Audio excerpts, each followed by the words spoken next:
দর্শকরা, তোমরা দেখেছো আমি আসলে নিজে নিজে তোমাদেরকে সারেগামা ও কি বলে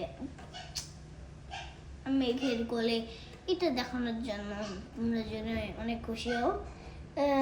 তাহলে ভিডিওতে তোমরা যদি আমার ফ্রেন্ড হও তাহলে বুঝতে পারবো তোমরা আমাদের কাছ থেকে শিখছো।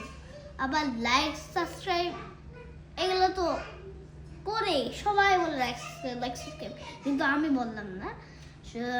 তোমাদের যা ইচ্ছা তাই তোমরা লাইক সাবস্ক্রাইব করতে পারো, কিন্তু লাইক সাবস্ক্রাইব আমার মেইন কথা না। আমি খুশি হব কোনটায় তোমরা জানো? তোমরা যদি আমার কাছে প্র্যাকটিস করে তোমরা যদি শিখতে পারো।